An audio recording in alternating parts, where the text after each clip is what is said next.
Puji Tuhan, kita berjumpa kembali dalam kasih dari Tuhan Yesus Kristus. Kami senang sekali bisa hadir kembali dan kami terbeban dengan sukacita, kami rindu untuk setiap saat bisa berbagi, karena berbagi dalam hal kebenaran, berbagi dalam hal iman itu sangat penting dan memang Tuhan Yesus eh, memerintahkan kita untuk terus menjadi saksi, baik di Yudea, Samaria, sampai ke ujung bumi. Dan Tuhan Yesus memerintahkan agar supaya kita bisa menyampaikan Injil, bagaimana Injil adalah berita sukacita, berita keselamatan untuk bisa didengar sebanyak mungkin manusia, karena Tuhan sangat baik, Dia mengasihi siapapun Anda. Dia tidak ingin satupun manusia binasa, tapi Dia ingin semua manusia bisa diselamatkan. Nah, puji Tuhan, saya berdoa supaya tayangan-tayangan yang kami bagikan bisa bermanfaat bagi banyak orang dan bisa membuka wawasan, membuka pencerahan, membuka pengertian, dan juga sekaligus menyadarkan kita tentang siapa Tuhan yang benar dan yang Tuhan yang mengasihi kehidupan kita.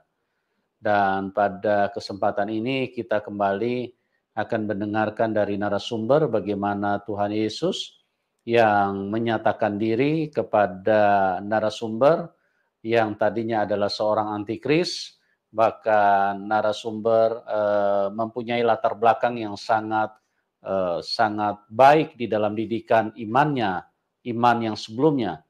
Bahkan orang tua daripada narasumber adalah seorang haji, baik dari papa maupun dari mama, itu adalah keduanya sebagai haji. Tetapi bagaimana ceritanya sampai narasumber bisa memilih ikut Tuhan Yesus? Nah, kita akan dengarkan kesaksian dari narasumber, karena Tuhan Yesus itu adalah Tuhan yang pertama Dia berkuasa, yang kedua Dia maha baik, dan itulah yang ditunjukkan kepada banyak orang, sehingga dari orang yang tidak mengenal kuasa Tuhan Yesus bisa dijamah, bisa dipulihkan, diubahkan, karena Tuhan Yesus memang terbukti bahwa Dia adalah Tuhan yang Maha Kuasa. Dan juga Dia adalah Tuhan yang Maha Kasih, Dia mengasihi siapapun dari latar belakang apapun. Ya, Tuhan Yesus itu memang Tuhan dan Dia bukan sekelas manusia. Kalau Dia sekelas manusia, maka Dia akan memilih-milih orang-orang yang akan diselamatkan. Tetapi Dia adalah Tuhan yang menciptakan semua manusia, Dia menjadikan semua bangsa, dan Dia cinta siapapun. Baik dompet tebal, dompet tipis, dompet kosong, dompet robek, bahkan yang tidak punya dompet pun disayang Tuhan. Karena Dia mengasihi semua manusia, oleh sebab itu Dia ingin supaya semua manusia bisa pulang ke surga. Nah, Bapak Ibu, ini penting sekali buat kita semua, dan lewat tayangan-tayangan yang kami hadirkan, sekali lagi kami berharap itu memberkati, bisa menjadi berkat bagi banyak orang. Oke, kita sambut narasumber kita, Ibu Ana. Selamat malam, Ibu Ana. Selamat malam, shalom. Shalom, apa kabar Ibu? Baik Bapak, terima kasih, puji Tuhan. Iya, Kita puji dalam lindungan Tuhan. hadirat. Puji Tuhan, Ibu ceria banget karena dipenuhi dengan kasih Tuhan Yesus Kristus, dipenuhi dengan kemuliaan Tuhan, dan begitulah orang yang mengalami kasih Tuhan Yesus di dalam hidupnya. Dan inilah bagaimana Ibu Ana ingin berbagi kepada kita semua, supaya kita bisa dikuatkan terhadap iman kita dan juga bisa dicerahkan terhadap orang yang belum kenal Tuhan Yesus. Oke Ibu, waktu dan tempat saya serahkan kepada Ibu Ana, dimulai dari latar belakang dulu ya Bu.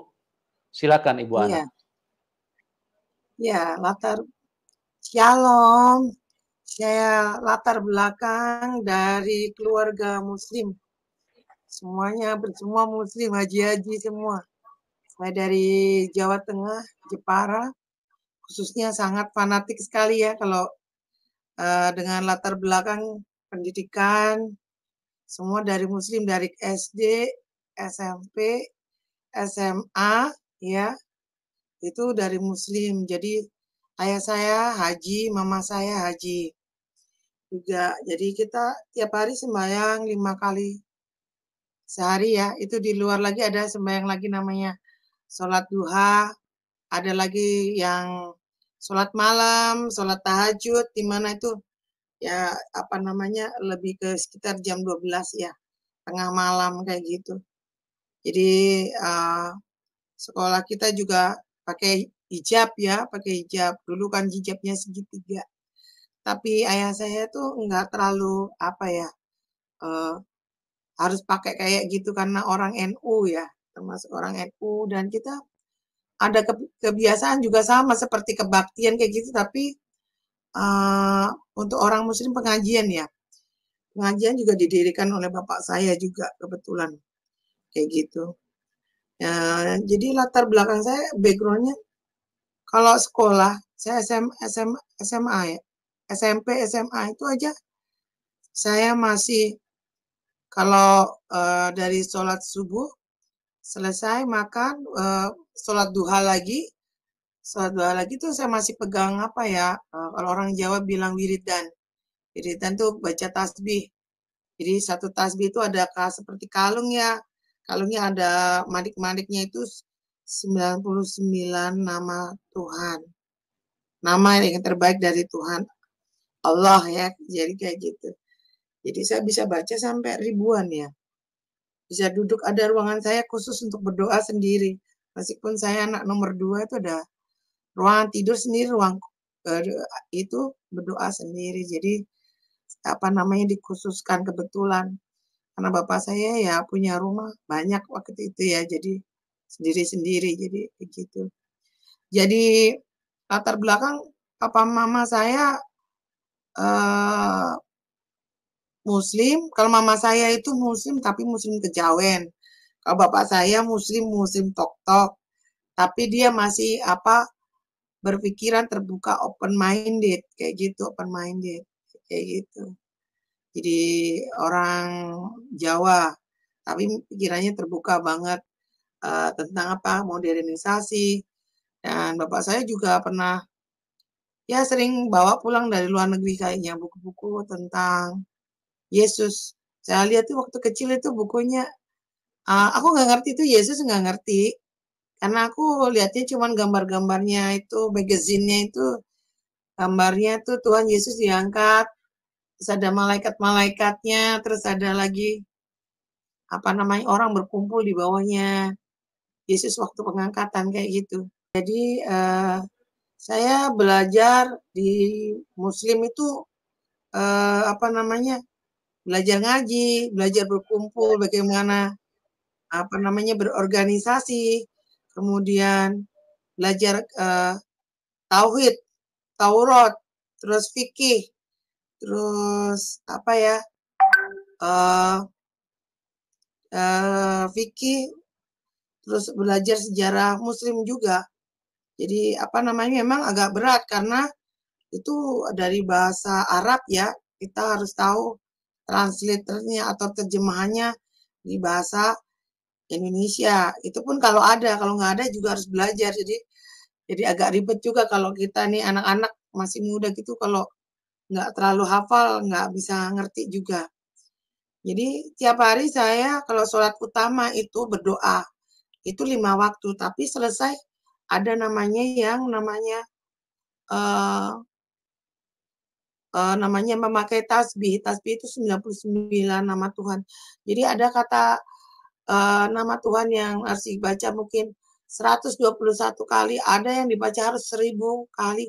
Dan itu pun harus tuntas. Kadang nggak sampai tuntas pun saya pakai mobil dijemput pun sampai turun mobil harus selesaikan itu.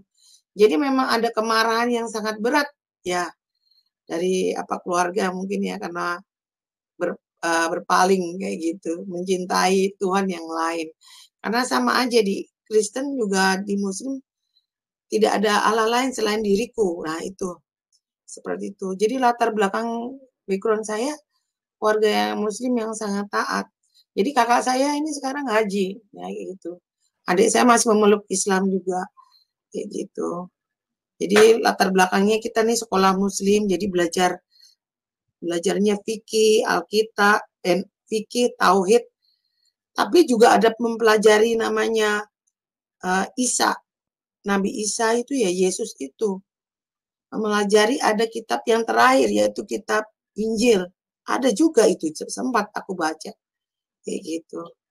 Jadi background itu kenapa terus ada beberapa background lagi saya itu kan menikah sama orang Papua yang Kristen. Jadi kayak gitu.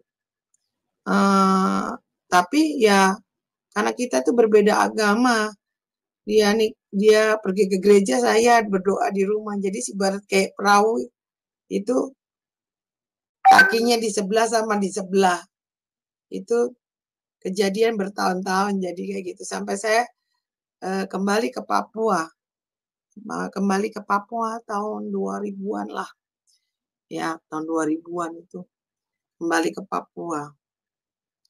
Di mana masa-masa itu Papua itu enggak seperti sekarang. Masih gelap. Zamannya Presiden Abdurrahman Wahid sama wakilnya Ibu Megawati. Papua tuh gelap, enggak seperti kota-kota lain kayak gitu. Jadi toko aja cuman sedikit aja. Kita aja masuk hutan keluar hutan. Kayak gitu. Kenapa saya berpindah ke Kristen? Saya itu kan tidak tahu baca Alkitab, saya tidak pernah mau mengerti Alkitab. Ibaratnya kalau orang dengar azan, orang Kristen dengar azan nggak suka. Saya kalau dengar orang nyanyi di gereja, saya nggak mau. Telinga saya tutup semua. Saya kayak kepalaku sakit seperti begitu. Tidak mau dengar. Tidak mau dengar karena apa namanya berbeda itu ya keyakinan kayak gitu. Tapi suami saya sering bawa saya ke gereja, suruh pegang Alkitab aku nggak mau, jadi aku duduk di belakang. Alkitab dibuka aku nggak mau baca, cuma lihat aja, denger aja dari belakang, nggak mau. Kan dipaksa pun nggak mau, akhirnya dibiarin juga. Kayak gitu. Akhirnya suatu saat jadi kebencian di dalam keluarga mereka. Nggak tahu itu, mereka bukannya welcome saya sebagai anak mantu, tapi kebencian dengan segala cara mereka buat permasalahan yang bersinggungan dengan saya. Kayak gitu. Sampai saya pernah jatuh sakit juga nggak diurus, apa semua nggak diurus. Mereka juga suka mengancam, suka berkata-kata, menganiaya secara fisikis. Dan saya itu mendengar sendiri. Suatu saat saya itu orang semua pergi ke gereja, orang semua kadang lebaran, orang pada lebaran. Aku nggak namanya lebaran, nggak namanya Natalan, karena aku nggak pernah dapat hadiah Natal. Saya bilang, suatu saat saya bilang, kenapa mereka selalu menjahatin saya? Mertua saya berbuat jahat terus-terus. Selalu apa yang saya bikin selalu dipersalahkan tiap hari, nggak malam, pagi. Sedangkan orang tua saya saja menerima anaknya yang dengan kekurangan tidak punya. Welcome to family. Tapi apa yang terjadi? Mereka sangat terbalik sekali. Jadi ada beberapa keluarga Papua kalau dapat anak perempuan orang Indonesia rambut lurus, mereka bersukacita, mungkin bisa kuliahkan, sekolahkan. Baik, tapi di keluarga ini kebalik. Saya diancam, dianiaya, apalagi punya anak perempuan saja, tidak punya anak lagi. Nah, itu jadi masalah besar yang di dalam keluarga mereka. Jadi kenapa berpindah ke Kristen? Karena masalah di dalam keluarga ini sudah sangat terlalu berat. Memfitnah, adik-adiknya suka memfitnah semua-semuanya. Jadi saya dibiarin, saya supaya dikasih pakai baju compang-camping. Padahal saya dari keluarga kaya. Kalau papa mama saya lihat saya pakai baju kayak gitu dengan dianggap seperti itu memang mungkin semua orang tua bilang pulang lah, makan nggak pulang ke Jawa kayak gitu. Tapi yang terjadi saya tantang itu mereka ini kakak iparku ini majelis. Katanya majelis itu aku juga nggak ngerti, seharusnya berbuat baik ya pada sesama. pergi ibadah tiap hari, pegang Alkitab, pergi ke gereja, tapi apa yang terjadi? Tak satu lembar pun menyatakan, kamu mau ikut kristenisasi atau apapun, tidak ada, orang lain yang dilayani. Tapi saya tidak tidak perlu tahu mereka mau kasih saya atau tidak kasih saya. Saya cari itu Tuhan Yesus sendiri. Saya tantang tuh Tuhan Yesus yang berdiri di atas gereja Bethlehem di RSUD Dok 2 Jayapura. Saya tantang, kenapa? Saya mau cari tahu itu. Tuhannya yang mereka sembah itu, Tuhannya baik apa enggak sih? Saya cari sendiri, saya daftar sendiri, saya belajar Alkitab sendiri. Saya nggak perlu namanya baju baptis dikasih uang sama mereka. Saya sekolah salon juga. Tapi karena aku nggak punya salon di Jayapura, aku makan aja didiskriminasikan sekali sama mertua saya. Sampai selesai kuliah, bukan kuliah ya, pendalaman Alkitab atau bedah Alkitab itu selesai, sampai kateksasi saja, menjelang kateksasi saja itu, saya aja nggak pernah dikasih uang untuk buat beli baju putih. Jadi terpaksa saya beli kain sendiri dari hasil gunting rambut dari rumah ke rumah. Terus rembat rambut orang ke rumah. Jadi saya kumpulin uangnya buat beli baju, beli bantal, sampai beli renda-renda yang tuh di pinggir itu. Nggak bentuknya anggur itu. Aku yang jahit semua. Kakak iparku itu pejabat di RSUD Dok 2. Tapi nggak bisa memberikan apa-apa sama aku. Aku aja belajar Alkitab, tidur aja itu. Aku tidur aja di atas septic tank yang ditutup sama semen. Aku tidur di situ tuh bertahun-tahun. Belajar Alkitab itu aku nggak sadar kalau aku tidur di atas septic tank. Sampai suatu saat aku selesai dibaptis itu, Tuhan bukakan pintu rezeki untuk suami saya untuk mendapatkan jabatan. Nah, itu baru saya bisa keluar dari rumahnya mertua saya. Kayak gitu. Jadi waktu saya dibaptis itu kayak rezekinya itu pada berjatuhan semua, tapi aku nggak pegang uang. Orang dibaptis kan harusnya aku dikasih uang ini nih hadiahnya, kamu udah selesai baptisan apa. Aku nggak terima apapun. Nggak terima apapun yang diambil ini semua sama mereka semua. Jadi mereka tuh berbuatnya keterlaluan ya menurut saya itu. Jadi waktu selesai dibaptis itu kan harus nyanyi satu lagu. Lagu yang aku bisa cuman itu, aku mau ikut Yesus. Jadi di memoriku cuman itu doang, nggak ada lagu lain. Jadi aku seperti lagu aku mau ikut Yesus tuh, meskipun saya susah, itu yang terjadi saat ini. Meskipun saya susah, tetap ikut Yesus. Saya bilang begitu. Jadi sampai keluarga saya bilang,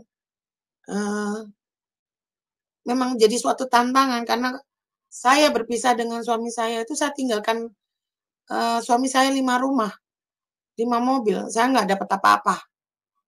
Saya berjalan dengan glory. Kenapa saya pisah? Karena suami saya kecantol orang waktu reunian dengan teman SMA-nya yang lebih tua daripada saya. Dan saya bilang sama suami saya, kamu harus memilih di antara kita. Jadi saya tinggal di Jakarta dengan anak saya, selesaikan SMA-nya di sini, dan saya juga berjuang sendiri, kerja apapun, tetap masih di gereja, dari gereja ke gereja, dari menara doa ke menara doa lainnya. Selalu mantan suami saya bilang, kamu akan mati di Jakarta. Tapi Tuhan bilang, sampai detik ini, saya tidak mati. Saya sehat.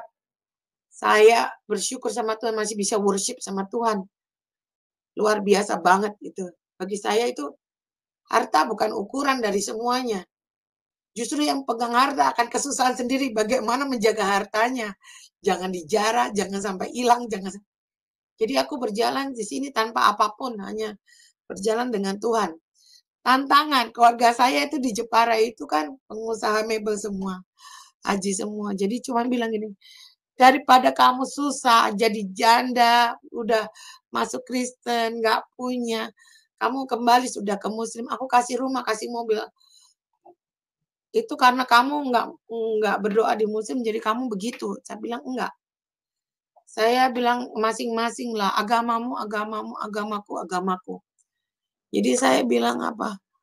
Tuhanku kaya. Barang apa yang kita tinggalkan Tuhan akan ganti baru. Mukjizat akan datang seperti yang dikatakan di firman ya dan amin. Keturunan Israel akan bermegah. Dan itu memang terjadi. Bermegahnya apa? Aku sudah nggak ngurusin anakku untuk biayain sekolah, dapat beasiswa full scholarship untuk ke luar negeri. Tanpa uang sepeser pun aku bayar. Jadi itu udah memperingan saya. Meskipun dulu di Papua itu aku pelayanan kecil-kecil. Bantu pendeta, mungkin cari orang yang sakit, cari orang apa. Aku nggak menyadari kalau itu akan menjadi kedepannya itu, waktu aku di Jakarta aku baru sadar itu karunia penjala manusia. Dan memang orang lapangan lebih berat daripada orang yang memproses domba. Karena orang lapangan harus menarik domba-domba yang hilang, di mana domba-domba itu sudah nggak percaya sama Yesus. Kita restorasi, kita kembalikan lagi kepercayaannya. Ini loh Yesus. Karena saya bilang gini, saya ini orang Muslim, percaya Yesus. Kamu nggak percaya Yesus. Kamu lahir dari anak Yesus yang dibaptis oleh Yesus. Pasti akan dikembalikan apa yang hilang. Karena di saat-saat ini memang banyak tantangan. Tantangannya untuk menjadi orang Muslim yang masuk Kristen, yaitu tantangan kita harus berhasil di depan mereka. Tapi kita juga harus pertama berhasil di mana ini loh firman ini bisa kita pelepasan orang Muslim yang sakit, mungkin diteluh karena dukun, karena apa, bertahun-tahun tidak bisa dipegang, orang tidak mau datang melihat dia. Ya kita harus datang, layani, doakan. Dan ternyata lagu-lagunya Tuhan Yesus yang kecil-kecil aja, yang lagu Indonesia aja itu saja, setan aja takut. Jadi dari power dari firman Tuhan itu seperti pedang yang tajam, dan ada muatan dan ada isi. Dan bagi saya lebih mempermudah karena Tuhan bilang aku akan mengajar berbangsa-bangsa. Jadi berbeda Alkitab tapi sama makna. Jadi powernya itu ada ternyata. Dan itu kita jalani sebagai orang yang percaya. Buktikan tanpa uang pun Tuhan masih bisa membantu kita, menolong kita, anak-anak kita untuk ditolong mendapatkan beasiswa. Itu sudah luar biasa. Tantangan sebagai janda muslim yang masuk Kristen, dihina, dianiaya, perkataan. Tetapi Tuhan bangkitkan kita dari firman-firman itu, iya dan amin. Tuhan nggak bohong. Itu. Dan sampai detik ini saya masih dipelihara Tuhan dengan kesehatan yang ada. Masih tegak berdiri dan tidak mati. Itu adalah amazing. Memang tantangannya berbeda. Dulu di Papua dengan segala keberadaan saya bisa menolong orang. Membantu orang-orang Papua itu. Bisa aja saya tidur di rumah distrik. Bisa saja saya datang ke rumah orang Muslim yang sakit.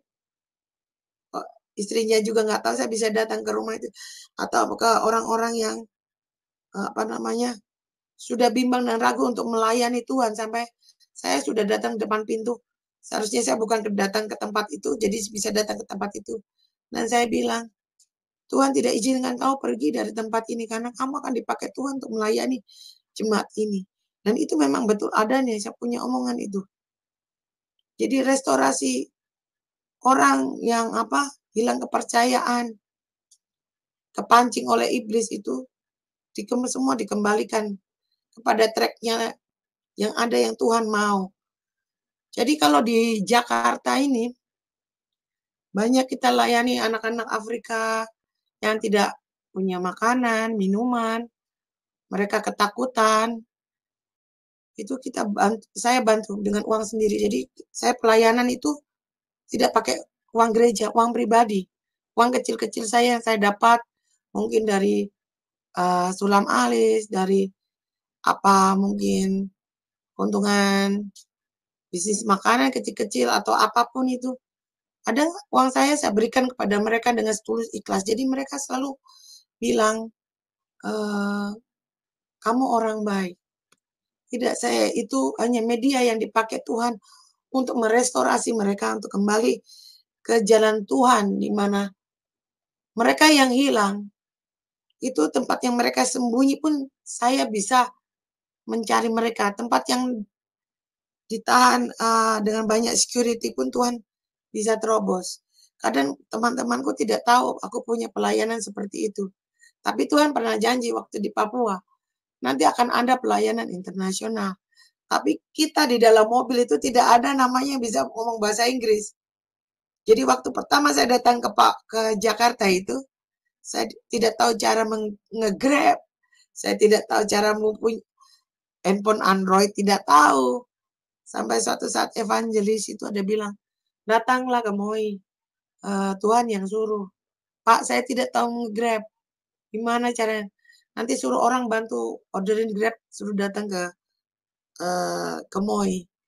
Dan saya dijamu. Kenapa kita 3 orang dengan ibu pendeta 1 kok dijamu?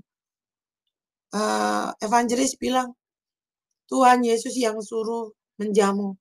Dipesanlah makanan itu pada kita 3 orang sampai 1 juta. Itu pun masih dikasih amplop yang berisi uang 1 juta dan ditutup semua, dibungkus kertas kuning.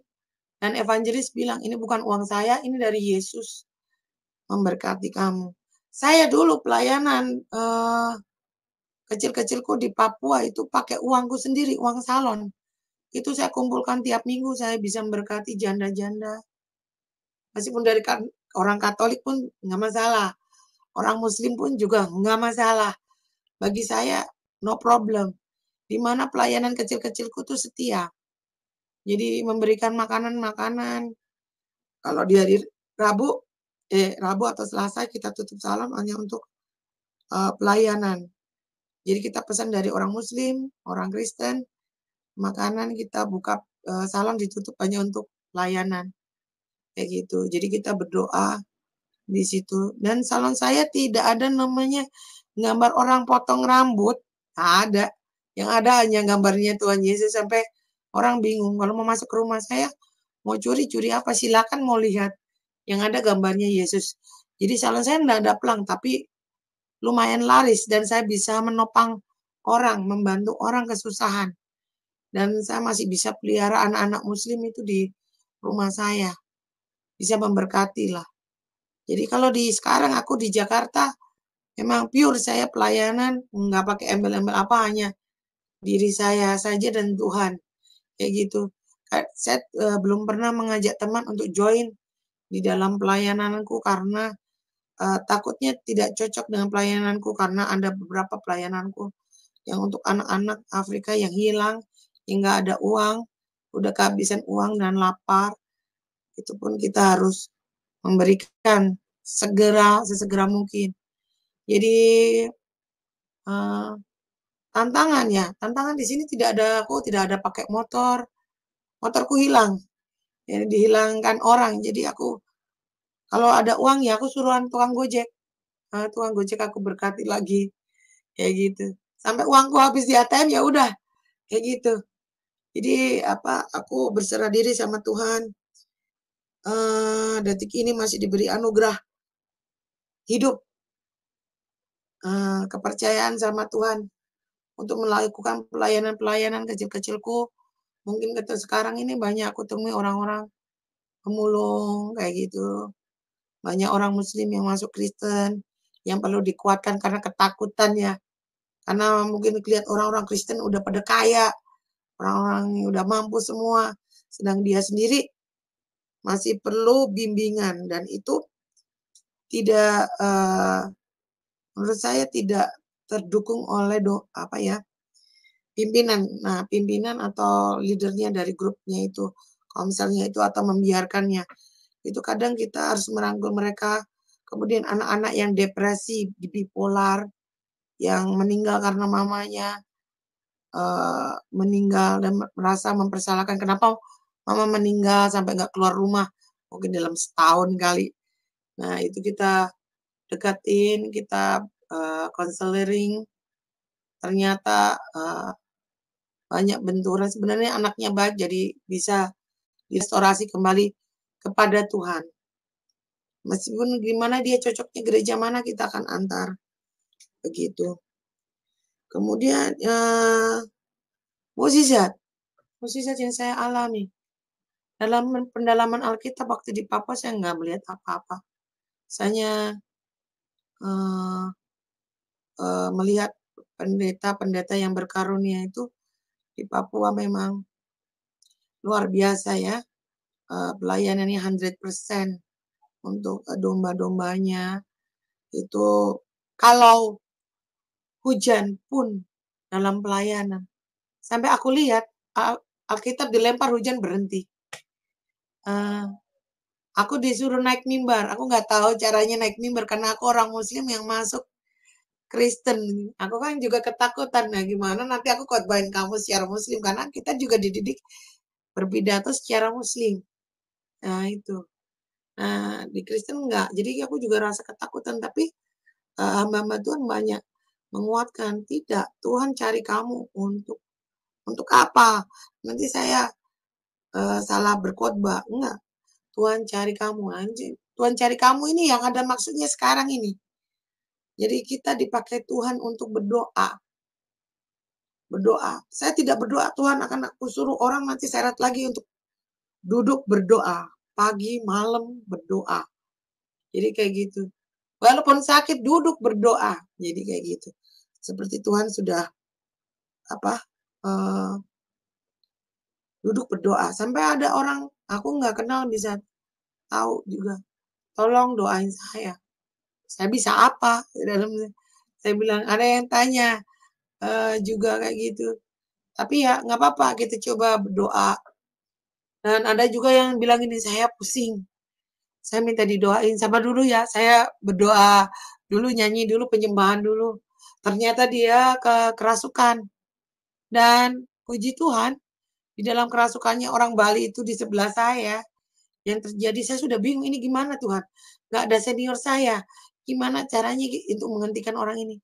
Hanya di dalam nama, in the name of Jesus Christ, orang itu rubuh. Hanya dengan membaca Yesaya 45 dalam tiap hari, itu betul-betul Tuhan akan pakai engkau. Dan itu mempertajam pedangmu untuk peperangan. Kamu nggak pakai alat, kamu nggak pakai tongkat otoritas, kamu nggak pakai apa-apa. Cuman kamu pakai iman. Iman kecilmu itu akan sebiji sesawi bisa memindahkan gunung. Dan ini aneh kan, orang kesurupan layak aja bisa rubuh depan saya. Meskipun teman-teman saya tidak mengakuinya, tapi bagi saya mengakui firman Tuhan itu hidup. Firman Tuhan itu alive. Firman Tuhan itu fire, membakar. Di mana setan-setan itu akan dibakar dan diikat. Dan Tuhan juga, aku heran. Dulu manusia bisa bercakap-cakap dengan Adam itu langsung tanpa pembatas. Tapi sekarang bicara dengan Adam aja, kita harus perlu malaikat lagi untuk menolong kita. Untuk membantu kita.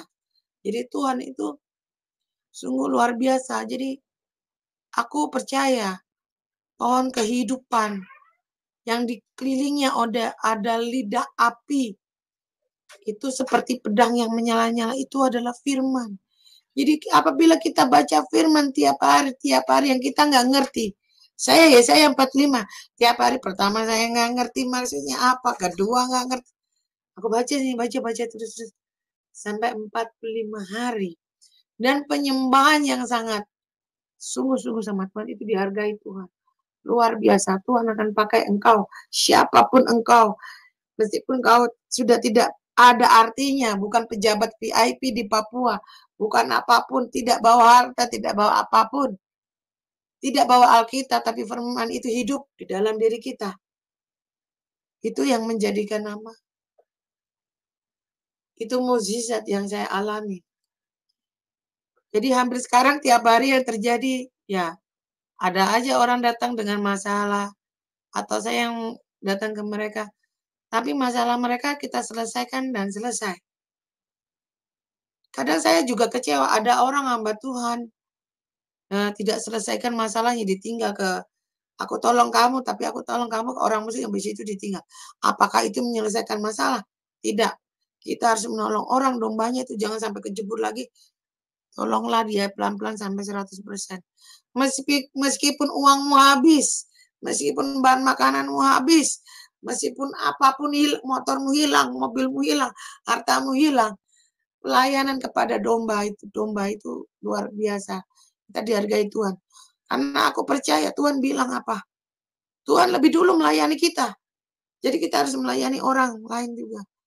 Kalau aku ini sudah umur 43 tahun. Jadi Tuhan, pakailah aku untuk melayani Engkau. Tidak di dalam gereja pun tidak apa-apa.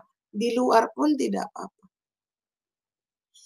Kasihlah senyuman pada orang-orang yang teraniaya dan tertindas. Jadi memang aku sekarang masih dalam pergumulan pelayananku.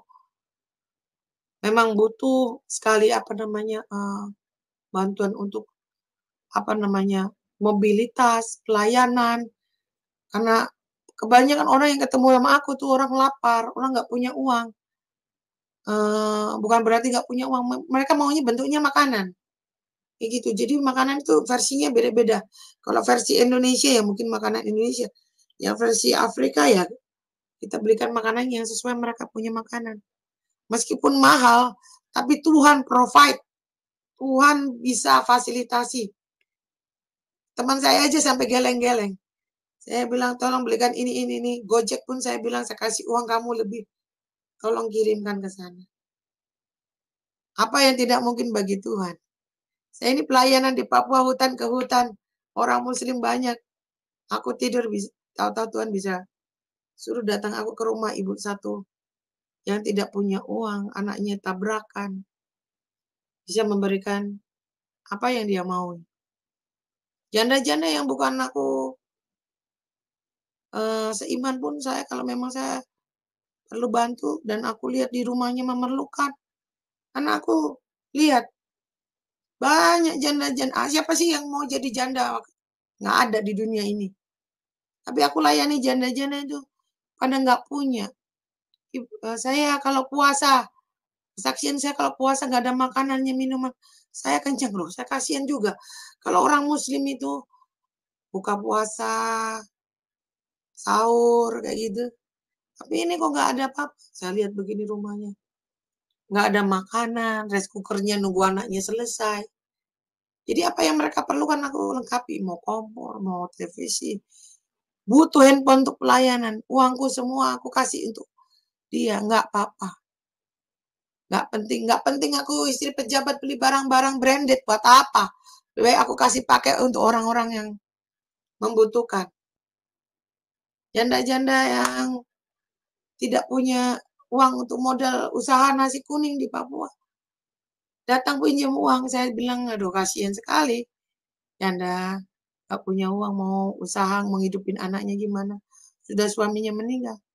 Ya perhiasan kita kasih jual, kasih uangnya ke mereka.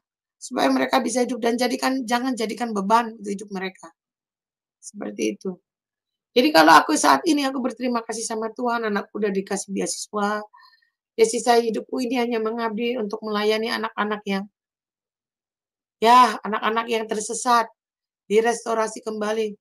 Meskipun itu biaya dari uang-uang kecilku itu aku kumpul-kumpul bisa melayani mereka. Dan mukjizat orang-orang yang aku layani sudah melakukan pelepasan, mereka bilang sangat senang sekali layanannya. Karena apa? Saya bilang apa? Yaitu mukjizatnya karunia Tuhan dari Yesaya 45 itu saja. bisa membebaskannya kamu. Walaupun aku ini orang biasa yang tidak punya karunia, tapi Tuhan bisa tambahkan karunia seperti itu adalah suatu hal yang amazing. Karena aku dari Muslim masuk Kristen. Al-Quran aku nggak pernah namanya sampai kayak gitu. Aku baca Al-Quran sampai capek, sampai itu nggak pernah kayak gitu. Sembahyang sampai capek-capek juga nggak pernah kayak gitu. Jadi membebaskan satu jiwa saja itu sudah luar biasa. Dan aku butuh juga rumah untuk ministriku. Kalau bisa ada, itu memang impianku. Karena orang-orang yang dilayani kayak gitu tuh, sebenarnya mereka itu orang nggak punya. Lapar. Nggak mungkin selesai pelepasan langsung dilepas dulu jalan sendiri, pulang sendiri. Mereka lapar tinggal di mana? Nggak bisa dong. Mereka nggak punya apa-apa. Hanya baju di badan. Mereka hanya butuh makanan, teh hangat aja itu mereka terima kasih. Karena nggak punya uang. Jadi kayak gitu. Jadi dengan kerendahan hati Tuhan memberikan mukjizat luar biasa. Karena ada beberapa teman yang punya karunia pembebasan, perang juga itu nggak bisa jalan kalau nggak ada penjala manusia. Karena kita orang lapangan. Dan itu memang luar biasa. Dari hobiku masak aja orang bisa datang. Itu sudah menjala manusia satu-satu. Jadi merestorasi hati jiwa manusia yang hatinya remuk dan tawar hati sama Tuhan. Bisa kembali ke Tuhan. Itu sesuatu yang luar biasa, meskipun butuh effort, butuh kepercayaan orang-orang ini kembali ke Tuhan. Dan jangan kalau sudah masuk ke dalam gereja, saya selalu berpesan, jangan biarkan domba-domba itu hilang. Domba itu harus diproses, ditegakkan di mana mereka bisa kuat berdiri. Nih anak-anak Yesus ini, kuat dan berhasil. Jangan belum kuat kamu lepas. Itu sangat berbahaya. Mereka akan mengalami kesedihan yang luar biasa. Itu yang bisa mengakibatkan setan masuk ke kalbu mereka. Dan nanti melepaskannya susah sekali. Merestorasinya. Jadi itu mukjizat yang saya terima dari Tuhan. Mukjizat mukjizat penjala manusia. Saya juga bingung, yang saya jala ini bukan orang Indonesia aja, orang Afrika ada, orang luar negeri juga ada. Jadi merestorasi kembali apa yang mereka tidak percaya Tuhan di tahun-tahun ini Tuhan kembalikan. Itu luar biasa. Tuhan Yesus itu luar biasa. Jadi kalau mukjizat Tuhan itu aku banyak alami waktu di hutan. Aku suka jala manusia itu. Orang-orang Papua yang buta, yang sakit paru-paru ya, udah hampir pada mau meninggal ya, sudah nggak bisa bangun dari tempat tidur, tinggal badan kulit bungkus tulang aja ya. Jadi hanya dengan 15 menit kamu minta maaf sama hamba Tuhan yang dipercaya Tuhan. 15 menit minta maaf sama Yesus. Yesus kembalikan penglihatan. Anak kecil masih muda dikembalikan penglihatan 15 menit di depan saya. Kemudian anak perempuan yang sudah mau meninggal ini tidak jadi meninggal karena pegang Alkitab seperti dia pegang itu. Mata air oase yang hidup. Seperti bunga yang merekah. Auranya langsung berbeda. Jadi mukjizat Tuhan tuh aku lihat banyak gitu. Pendeta-pendeta yang kudus. Yang dikuduskan Tuhan dan taat dan setia sama Tuhan. Itu sebelum mereka lewat, Roh Kudus sudah lewat dulu. Bau harumnya parfum ini nggak ada di hutan, nggak ada yang jualan parfum. Yang ada itu apa namanya, parfum biasa aja, tapi kan nggak ada di hutan, bunga mawar, bunga melati nggak ada. Tapi kenapa bau harum itu lewat duluan? Aku tanya pendeta, mau di Mangare. Bapak, itu sebelum Bapak lewat itu ada parfum. Bau wangi, harumnya melebihi parfum. Dunia nggak ada, aku bilang gitu. Yaitu Roh Kudus. Jadi Holy Spirit, Roh Kudus itu amazing. Luar biasa. Sebelum pelayanan dia udah jalan duluan. Dan orang berkhotbah pun di atas mimbar yang jelek saja, itu energinya besar adanya, ya dan amin. Bagi pendeta-pendeta yang kudus, yang taat dan setia kepada Yesus, auranya sangat besar powernya. Belum sampai sentuh mimbarnya saja itu sudah powernya besar. Saya bisa saja mundur-mundur. Sampai teman saya bilang, kenapa mundur-mundur? Ya itu, apa namanya, energinya besar sekali, nggak bisa. Mundur, itu tenaganya besar. Karena pendeta selalu berkhotbah dengan firman-firman, powernya besar. Begitu. Dan saya percaya Tuhan pertemukan saya dalam pelayanan itu. Karena pendeta mau di Mangare waktu datang, saya lagi tidur, itu suami saya selalu dibilang, lepaskan saya, karena Tuhan akan bawa. Mantan suami saya nggak pernah bolehin. Tapi memang Tuhan bahwa pendeta-pendeta berkarunia itu tunjukkan di hadapan saya. Mobil yang tidak ada bensin pun ditutup dengan tisu aja. Bisa berjalan dari pedalaman sampai Jayapura 12 jam. In the name of Jesus. Mobil berjalan. Luar biasa. Jadi mukjizat Tuhan itu banyak saya alami di hutan, di lembah, dimanapun. Sampai muntah darah pun. Karena saya kecapean pelayanan pun. Tuhan, bebaskan aku menjadi manusia baru. Dengan airnya, dengan didoakan secara nama Kristus. Tuhan yang hidup, Tuhan yang alive. Tuhan yang amazing. Itulah Tuhan Yesus. Keluarga tuku banyak mencemooh kembali ke Muslim. Karena kamu sekarang ini kamu janda, nggak punya apa-apa kamu. Jalan begitu saja. Aku kasih rumah, aku kasih mobil. Saya bilang, janganlah jual ini glorinya Tuhan. Hanya karena kebendaan. Saya bilang, agamamu, agamaku. Jadi aku selalu nasihat mereka belajar menghormati satu sama lain berbeda agama. Toh saya juga doain orang Muslim banyak yang berhasil dan mereka melihat dan auranya Tuhan Yesus, doanya Kristus itu auranya tuh 100% clear, kristal murni. Air saja itu bisa bersinar. Meskipun kita tarik ke atas, air biasa bisa jadi nama. Seperti lampu yang terang. Lampu yang terang. Dan itu jadi penyembuh bagi orang-orang yang nggak punya uang. Bukan orang kaya yang kita layani, orang yang nggak punya. Dan mereka kan merasakan damai sejahtera. Sampai nenek-nenek pun kita pegang. Saya mau pulang ke Yesus setelah dikasih minum. Anaknya nggak mau dengar, saya yang dengar sendiri.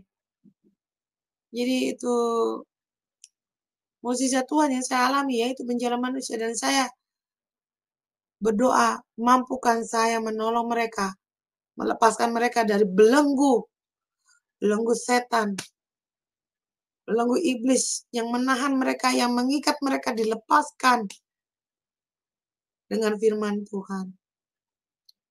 Jadi aku berjalan sama Yesus meskipun aku menderita, meskipun aku nggak punya apa-apa. Tuhan perlengkapi. Mukjizat. Apapun yang terjadi di dalam perjalanan saya, mukjizat. Saya tidak ada air minum, tidak ada tempat tinggal. Orang bisa mari datang ke sini. ini ada air di waktu yang tepat. Saya berdoa, saya butuh air. Bisa aja hamba Tuhan datang lagi membawa air kepada saya. Semua tercukupi, semua akan terlengkapi, semua akan diperlengkapi oleh Tuhan. Itu firman-Nya ya dan amin. Aku pernah kena firman Tuhan, orang yang percaya jubahnya Yesus ditarik, itu akan selamat. Saya pernah pendarahan, tapi Tuhan tidak tinggalkan saya mati. Saya bisa operasi dan saya lihat kemuliaan Tuhan, saya bangun. Dalam tidur saya lihat terang, beneran. Itulah mukjizat Tuhan. Itu terima kasih sama Yesus. Saya tidak punya suami, tidak ada anak-anak dipelihara Tuhan, dapat beasiswa, dikasih makan negara. Puji Tuhan, saya melayani anak-anak yang hilang. Ya, anak-anak yang hilang, ibunya hilang, semua hilang. Jadi begitu. Kita restorasi kembali kepada Tuhan. Di mana orang judgment, menilai anak ini tidak benar, anak ini tidak bagus. Tidak. Tidak ada orang yang menghalangi orang miskin untuk sukses. Tidak ada orang yang menghalangi mau kulit gelap dan hitam untuk mencari wajahnya Yesus. Jangan Anda berani gereja bilang, ini gereja hanya untuk orang Chinese, orang kaya. Kalaupun ada, tolong ditulis. Atasannya pastor itu adalah Yesus. Saya bilang begitu. Jadi jangan ada diskriminasi. Banyak sekali aku lihat di YouTube, gereja-gereja Afrika membuka diri. Orang-orang Afrika yang cacat, tidak normal. Pastor buka, terima. Tidak, jangan seperti menganaktirikan dia karena dia hitam, dia dari Papua, dari Afrika, dari mana. Saya tidak mau. Saya melayani semua. Belas kasihan Yesus ada. Tuhan akan menjawab setiap mereka punya persoalan. Dengan keuangan yang sangat minimal pun. Kita berjuang supaya gimana memecahkan mereka masalah. Supaya mereka menjadi orang. Saya tidak mengambil keuntungan dari mereka. Tapi saya merestorasi, mengembalikan. Ada yang mau bunuh diri juga. Ya, ini fungsinya penjala manusia ini. Kok ya ada, saya bisa ketemu orang yang mau bunuh diri, mau lompat dari apartemen atau apapun itu. Saya bilang, meninggal yang dimauin Tuhan, jangan meninggal seperti itu. Kita restorasi, kembali ke Tuhan. Meskipun kita perlu waktu berminggu-minggu, berbulan-bulan, butuh proses hinaan dan aniaya karena kita seorang janda. Tapi jangan lupa kita punya karunia. Itu kita sadar, gak usah dengar orang, karena kita punya karunia penjala manusia. Kita harus ikat anak-anak itu, tarik kembali ke Tuhan. Di mana Tuhan buat anak saya jadi orang, dan saya mau anak-anak itu menjadi orang juga. Itu suatu luar biasa, suatu panggilan di sisa hidup saya ini. Meskipun saya susah, meskipun saya menderita, saya tetap menjalani bagai semestinya Tuhan mau sebagai penjala manusia. Yang ditakdirkan seperti itu. Saya berbangga hati dan saya berjalan dengan glory. Kenapa saya berjalan dengan glory? Orang anggapnya saya malas gini-gini. Enggak. Itu panggilan dari Tuhan. Panggilan melayani. Orang tidak mengerti saya karena saya banyak melayani orang-orang yang kalian kadang orang-orang tidak tahu apa yang saya perbuat. Karena kita pelayanan itu nggak perlu ngomong, cerita di orang. Ini si ini begini, si ini begitu. Karena tiap orang itu berbeda-beda kasus yang harus kita layani dan kita harus selesaikan. Sampai ada kata mungkin keluarganya, aduh Ibu Ana, anak ini udah berubah, berbeda sekali. Terima kasih sudah kembalikan dia. Ya itu saya bilang bukan karena saya, karena Tuhan. Anak-anak saya sudah berhasil dan saya mau juga mereka berhasil seperti anak saya. Diproses Tuhan untuk menjadi berhasil. Itu seperti bejana yang ditumbuk, dibakar. Kalau mau menjadi emas yang berharga, ya diproses. Tapi bagaimana diproses kalau tidak ada yang menolong? Bagaimana orang kita menolong, orang udah masuk dalam sumur baru kita tidak menolong. Kita menolong mereka juga menolong kita. Memberkati kita, berarti Tuhan akan memberkati kita. Jadi seperti itu. Banyak kejadian kalau mereka sudah duduk jadi orang kaya, lupa menolong. Pada ajaran Kristen, menolong dengan ikhlas. Seperti itu. Jadi luar biasa Tuhan Yesus itu di dalam perjalanan hidup saya. Semua diperlengkapi. Saya tidak membeli, saya tidak perlu yang saya tidak punya. Motor hilang, ada aja teman mau kemana, saya bantu dengan ikhlas. Bahkan tadi pagi saja sama masih ada yang bilang, ibu di mana? Saya jemput ibu dari stasiun kereta untuk pulang ke rumah. Pelayanan. Karena mereka lapar, saya bantu. Nggak ada uang ibu, anak saya sakit. Kita gelontorkan uang. Meskipun kecil tetap berarti. Tidak perlu tunggu gereja. Tidak perlu tunggu orang lain. Tolong ini, tolong itu. Tuhan yang menolong. ATM akan dibantu Tuhan. Kita pelayan pokoknya seikhlasnya yang apa yang bisa kita lakukan. Yang kecil-kecil kita lakukan. Jadi hidup saya ini hari-hari sudah berpasrah sama Tuhan saja. Tuhan pakai saya, Tuhan. Pelayanan yang ada saja. Kita masih dipelihara, apalagi pelayanan besar. Terpeliharalah ibu kita. Tapi saya mau juga begini. Domba-domba saya keluar dari permasalahannya. Dan dipelihara Tuhan. Dan dijawab semua persoalan mereka. Dan tidak ditinggalkan oleh Tuhan. Ini masih di dalam pergumulan. Proses. Tapi saya tidak menyerah. Kalau saya diberkati Tuhan, pasti akan memberkati mereka. Menolong mereka. Berapa ratus juta pun kita tolong. Kalau memang ada sekuat tenaga kita. Kita mau tunggu gereja. Terlalu lama. Domba sudah tenggelam di dalam laut. Baru mau kita tolong. Matilah. Itu yang terjadi. Jadi kalau prinsip saya, tolonglah sebisa mereka mungkin. Jangan biarkan mereka hidup, bimbang, dan ragu. Itu ada Alkitab. Kalau dibaca-baca doang tanpa praktek, nggak akan bisa. Nggak akan bisa. Di hutan, tidak ada apa-apa. Kita harus menolong. Kalau kita bisa tolong. Jangan biarkan mereka mati. Nah, itulah kesaksian kita. Bahwa mukjizat Tuhan itu semua Tuhan kasih semua talenta kepada umatnya. Tinggal kita yang banyak berdoa dan menggalinya. Bahwa Alkitab itu hidup dan bisa dipergunakan di kehidupan kita sehari-hari. Di dalam kita punya pelayanan-pelayanan. Karena satu, percaya Yesus. Firman itu seperti pedang yang tajam. Tidak perlu kita beli pedang di luar. Tidak perlu kita beli tongkat otoritas. Tidak perlu beli apa-apa. Firman yang ditanamkan di hati kita itu yang kita pakai untuk melayani mereka. Pedang yang hidup. Pedang yang alive. Berkata jujur. Berkata kebenaran. Yang berkata bohong. Munafik. Saya sudah pelayanan 200 orang.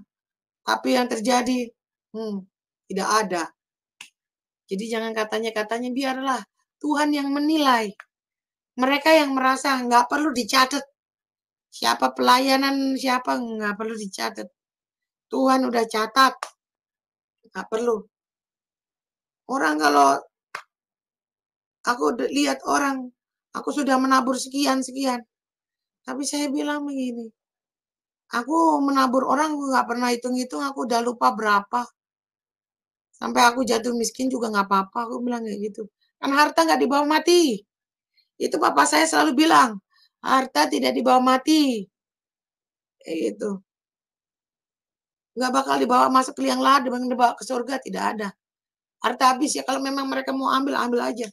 Di rumahku aja, yang di Jawa Tengah, orang datang nangis, minta akuarium besar. Orang muslim kan. Kalau kamu kuat ngangkat, ambil aja, mau 10-10 angkat. Dalam rumah semua diangkat saja. Kalau kamu membutuhkan. Jadi apa? Mukjizat Tuhan itu dari keikhlasan, kerendahan, dan percaya firman itu hidup. Tanpa pedang, tanpa apapun, hanya kita percaya in the name of Jesus Christ. Itu benar-benar firman itu hidup. Lidah yang kita omongkan itu betul-betul orang muslim bilang apa mustajab, berhasil. Itu yang buat saya happy apa? Berhasil. Pelepasan berhasil. Bukannya senior yang pelepasan, yang dari muslim masuk Kristen pelepasan itu luar biasa. Saya bilang apa? Luar biasa. Jadi Yesus itu luar biasa. Saya merasakan mukjizat Tuhan dari hamba-hamba Tuhan itu yang berkarunia itu. Saya nggak pernah minta bahasa roh. Buka mulut. Tuhan kirim bahasa roh masuk ke mulut saya. Dan saya uji trial untuk paginya di hari Jumat. Power dari Tuhan Yesus, dari worship-nya mengalir di tempat itu. Hadiratnya. Jadi saya bilang apa? Harus benar-benar punya jiwa melayani, tulus, ikhlas itu ada. Jangan tunggu aku punya perusahaan gede baru aku mau sumbang berapa juta. Oh, terlambat. Domba udah tenggelam. Tak berdaya. Tak berdaya benar-benar. Di saat ini, di corona ini. Tidak butuh orang kaya. Di mana butuh orang yang melayani sungguh-sungguh. Beras satu piring kita bisa sajikan. Kita bisa beri ke mereka. Bersyukur. Teh segelas gratis. Kita berikan. Meskipun di rumahnya cukup uang, makanan secukupnya ala kadar aja. Kita sudah cukup karena apa? Tuhan tidak akan biarkan kita mati. Anak-anak Tuhan tidak akan jadi ekor, tapi akan jadi kepala. Itu firman Tuhan, ya dan amin. Tidak akan namanya Ana Mulyani, saya akan menderita. Tuhan izinkan aku masih hidup dan sehat sampai detik ini. Bukannya kurus ditinggal suami, tapi masih sehat walafiat. Sehat atas karunia Tuhan. Kemuliaan Tuhan. Jadi luar biasa. Tidak kekurangan aku. Tidak mungkin. Saya bilang taruhan sama orang Papua. Saya terbang, saya ke Jakarta. Saya bilang ke Kak Ipar, saya suruh pulang balik karena ada perempuan. Tidak. Saya bilang apa? Tuhan pasti kasih makan saya satu piring. Tuhan bisa sanggup kasih makan umatnya ribuan, ratusan, jutaan. Satu piring bagi orang muslim tidak bisa. Bisa. Itu. Dan dikenyangkan. Dan kita masih bisa memberkati orang-orang lain. Saya itu janda tapi bisa berkati orang-orang Afrika. Layanan internasionalku itu luar biasa. Restorasinya luar biasa. Yang tidak percaya, yang tawar sama Yesus dikembalikan. Karena mereka maunya, Tuhan maunya anak-anak itu kembali menjadi pasukan-pasukan Tuhan yang luar biasa. Seharusnya seumur saya itu malu untuk pelayanan, tapi saya enggak. Saya lebih suka pelayanan.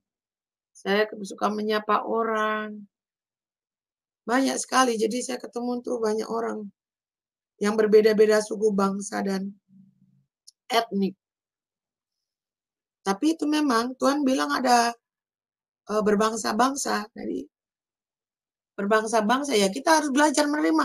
Jangan diskriminatif. Kalau menjadi hamba Tuhan jangan diskriminatif. Harus berani open minded, terbuka, menolong orang. Seperti itu. Jadi sisa di Alkitab itu semua itu kita uji coba. Saya baca uji coba. Semua kebenarannya ada. Ya dan amin. Luar biasa. Setan aja lari ke birit-birit. Dan kita itu di dalam perlindungan Tuhan. In the blessing of Jesus. Beda anak-anak Tuhan itu. Dengan anak-anak muslim yang suka kesurupan. Dari agama Hindu kesurupan hampir tiap hari. Lepasan hampir tiap hari. Bayangkan saja itu. Mereka menyembah berhala. Seperti itu. Sedangkan yang muslim kebingungan. Kebingungan di mana arahnya, di mana Tuhannya bingung. Kalau saya ya dengan PD-nya, saya dari muslim masuk Kristen. Saya jalan dengan glory. Dengan kemuliaan Tuhan. Meskipun kamu tidak lihat, tapi saya melihat. Meskipun saya susah.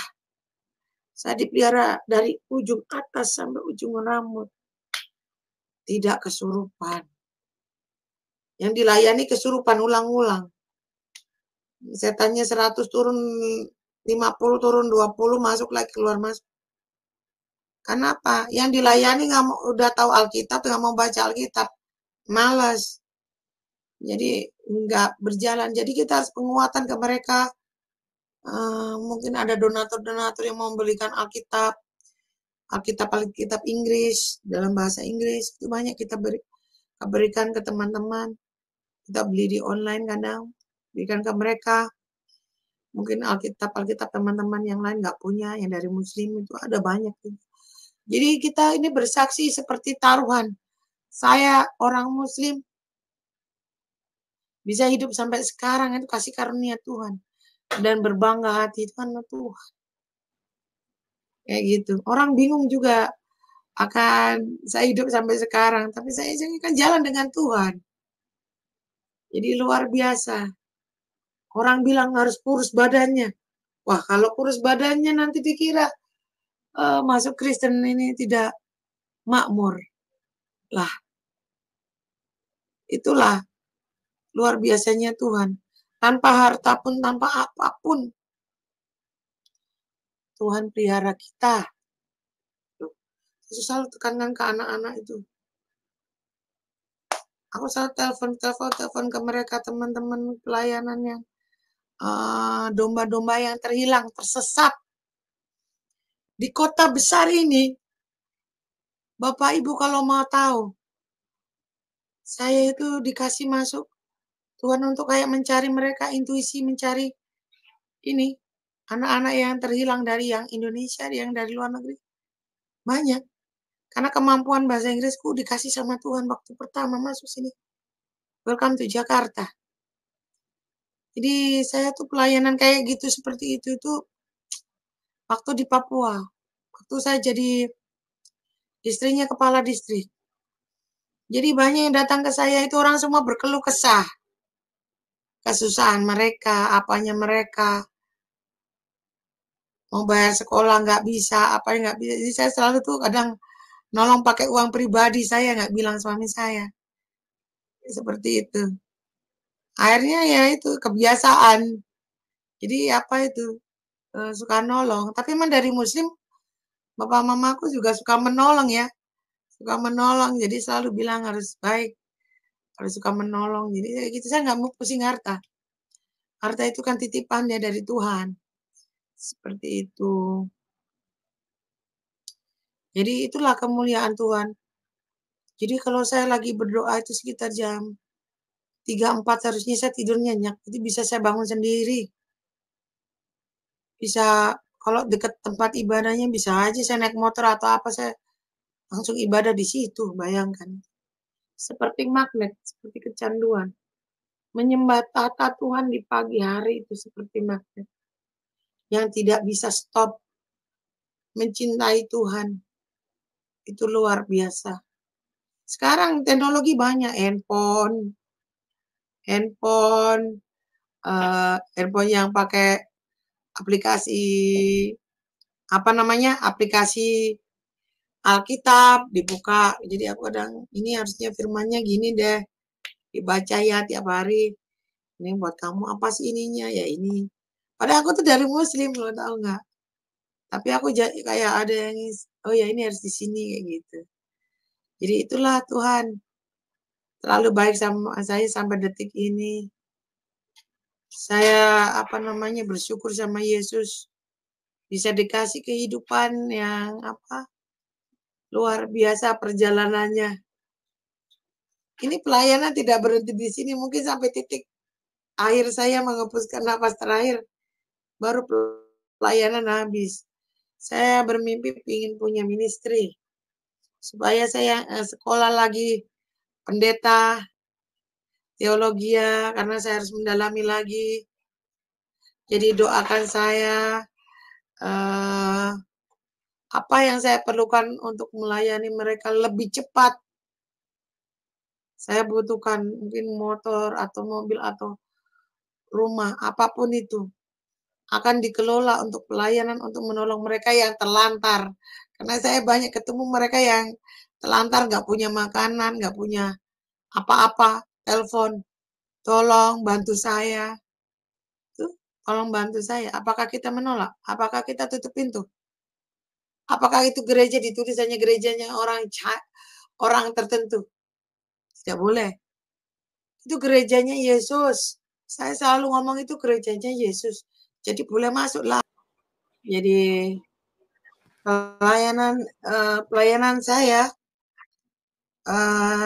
hari demi hari ini kebanyakan pelayanan saya tuh ketemu orang-orang yang berbeda-beda. Jadi bukan like ketemu satu grup gitu, tidak. Jadi kita ketemunya itu per kasus.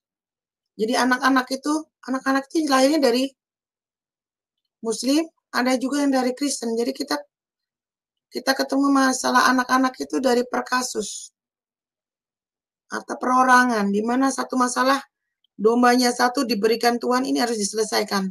Satu diselesaikan. Apa problemnya? Seperti itu. Kalau problemnya butuh didoakan, ya kita doakan. Tapi kalau problemnya dia butuh penguatan, di mana gerejanya yang dulu tidak cocok, kita pindahkan gereja yang cocok.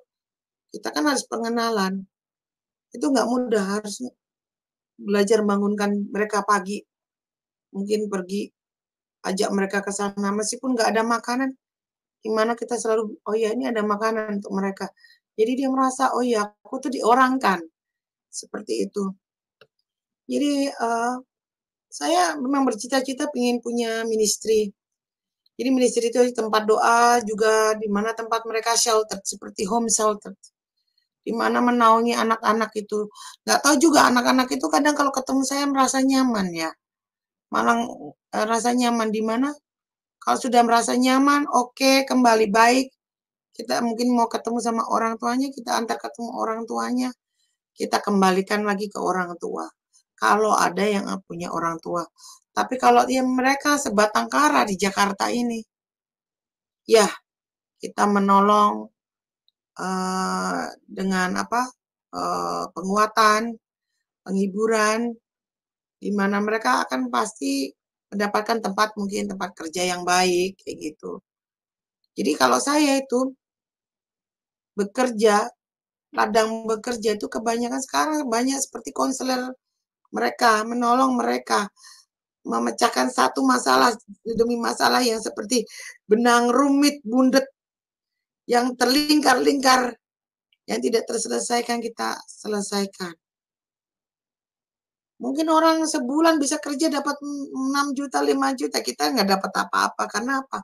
Kita uang keluar juga untuk menolong mereka, menyelamatkan mereka, mengembalikan mereka, kepercayaan mereka bahwa mereka itu bukan anak-anak yang tidak berguna, tapi anak-anak yang berharga. Yang anak-anak yang perlu dipelihara oleh Yesus. Bayangkan saja, sampai ada yang saya temuin itu bajunya sampai rusak-rusak, hancur. Tidur di baju-baju kotor semua. Padahal orang kaya ini, sebenarnya anak orang kaya. Kenapa dibiarkan begini? Karena apa? Kejiwaan mereka itu sudah dipenuhi roh-roh yang setan-setan jahat itu. Jadi kita harus tolong mereka, keluarkan mereka apa yang mereka mau. Oh, mereka punya ide, punya apa. Oh, sebenarnya seperti cemerlang. Jadi apa namanya, mengembalikan restorasi lagi, kembali ke gereja lagi. Jadi tidak jadi akar kepahitan. Bahwa di gereja ada solusi, di gereja ada kehidupan. Semua itu solusi akan diberikan Tuhan tepat pada waktunya. Sama seperti saya juga, semua tepat pada waktunya. Saya membutuhkan tempat tinggal, ada saja yang memberikan tempat tinggal. Ada saja yang saya butuh air minum, ada saja orang datang memberikan saya air minum. Saya tidak kenal. Jadi Tuhan itu memfasilitasi, memperlengkapi. Jadi apa namanya, nggak mudah. Jadi hamba Tuhan itu nggak mudah. Perlu pelayanan, pengorbanan, hati, mendengarkan kalau kesah mereka. Kalau musisian itu ya dan amin. Kita orang muslim masuk Kristen, berdoa terus. Yang terjadi Tuhan turunkan. Kita bisa pelepasan. Nah itu. Tapi bukan karena saya, tapi karena Tuhan. Karena kita itu media. Dan kita itu dipakai Tuhan untuk seperti Yesus. Hati kita harus seperti Yesus. Baik, tulus, ikhlas sama mereka. Ya nggak ikhlas. Kalau nolong orang ya nggak ikhlas. Kasihan dombanya. Seperti itu. Jadi sekian. Terima kasih. Tuhan Yesus memberkati di setiap pelayanan saya dan teman-teman semua. Andai tolan diberkati dengan kesaksian saya. Tuhan akan memberikan berlimpah-limpah dan semangat berjalan dengan Yesus, victory Yesus, glory of Yesus. Haleluya, amin. The kingdom is the righteousness of Jesus. In the name of Jesus. Haleluya. Puji Tuhan ya. Terima kasih buat Ibu Ana buat kesaksian yang luar biasa, dan kita semuanya diberkati Tuhan. Bagaimana Ibu Ana telah menceritakan perjalanan latar belakang kehidupan imannya yang tadinya tidak mengenal Tuhan dari agama Muslim, dan beliau dari keluarga besar haji, papa mamanya juga haji, keluarga besarnya juga haji, dan kita melihat bagaimana kuasa Tuhan Yesus dinyatakan di dalam kehidupan Ibu Ana, sehingga beliau sekarang bukan saja menerima Tuhan Yesus sebagai Tuhan dan Juru Selamat, beliau sekarang menjadi pemberita Injil. Nah, Ibu, kira-kira pesan apa yang Ibu mau berikan bagi orang-orang yang belum kenal Tuhan? Singkat saja, Ibu. Kira-kira pesan apa yang Ibu mau berikan, mau bagikan kepada teman-teman yang belum kenal Tuhan, supaya mereka bisa mengalami hal yang sama seperti yang Ibu alami? Ya, silakan Bu, singkat saja. Setiap pada perkara kecil, setiap dalam pelayanan kecil-kecil, itu akan menjadikan orang muslim percaya bahwa Yesus itu ada. Yesus itu hadir. Jadi menjadikan mereka itu diperhatikan bahwa Yesus itu penyelamat, penghapus dosa. Seperti apa kata Yesus, aku akan selamatkan engkau. Tidak kekurangan engkau. Itu Yesus yang mau. Selamatkan domba. Sekecil apapun, sesusah apapun. Kita harus menangkan jiwa-jiwa. The righteousness of Yesus itu kita akan pakai. Restorasi Yesus kita akan pakai. Untuk memuliakan nama Tuhan. Sesuai dengan firman-Nya. Jadi anak Yesus itulah anak domba Allah yang sesungguhnya. Itu kita akan pakai Alkitab itu, bahwa Alkitab adalah sumber kehidupan dan selamatkan mereka. Apapun penyakitnya, corona, koroni, itu tetap Yesus yang selamat. In the name of Jesus. In the name of Jesus. Pasti ya dan amin. Haleluya. Amin. Terima kasih. Haleluya. Oke, luar biasa sekali ya. Teman-teman, jangan sampai terlambat. Waktu kita sangat singkat, jadi kenalilah Tuhan yang mengasihi hidupmu, kenalilah Tuhan yang menciptakan hidupmu, kenalilah Tuhan yang berkorban, menyerahkan nyawanya buat hidupmu, supaya engkau tidak perlu binasa karena setan terlalu jahat, menyesatkan dan membodohi banyak manusia, agar manusia jangan percaya kepada Tuhan Yesus. Oleh sebab itu, teman-teman, biarlah pergunakan waktu yang ada karena ini kesempatan yang sangat penting, dan ingat bahwa kesempatan itu tidak datang dua kali. Sebelum Anda mati meninggalkan dunia ini, terimalah Dia sebagai Tuhan dan Juru Selamatmu, karena Kisah 4 ayat 12 mengatakan, di bawah kolong langit ini tidak ada nama lain yang olehnya manusia bisa diselamatkan kecuali di dalam nama Tuhan Yesus. Dan juga di dalam Yohanes 14 ayat 6, akulah jalan kebenaran dan hidup, tidak ada seorang pun yang dapat datang kepada Bapa kecuali melalui aku. Dan di sini jelas bahwa Tuhan Yesuslah jalan kebenaran dan hidup. Ya, kalau Anda ingin hidup, terima Tuhan Yesus. Karena di luar Tuhan Yesus manusia semua akan mati. Mati binasa, masuk di dalam penghukuman kekal. Jadi di bawah kolong langit ini tidak ada nama lain yang olehnya manusia bisa diselamatkan kecuali di dalam nama Tuhan Yesus. Ingat, sekali lagi, hidup manusia sangat singkat. Sebelum terlambat, terimalah Dia karena Dia Tuhan yang baik mengasihi hidupmu. Dan terima kasih buat Ibu Ana yang sudah berbagi kesaksian yang luar biasa dan menjadi berkat bagi kita semua. Doa kami, Ibu tetap menyala-nyala, tetap setia, dan melakukan apa yang terbaik buat Tuhan Yesus yang telah menyerahkan nyawanya buat kita semua. Dan bagi teman-teman yang sudah diberkati bisa dukung Ibu Ana, nomor rekeningnya kami taruh di layar deskripsi. Dan juga terima kasih buat semua teman-teman yang sudah bergabung di dalam link ini, dan doa kami buat Anda semua, Tuhan Yesus memberikan kasih karunia-Nya buat hidupmu, sebab Tuhan Yesus adalah Tuhan yang baik. Oke, buat semuanya kita akan berjumpa di program selanjutnya. Tuhan Yesus memberkati kita semua dan salam kemenangan. Amin. Amin.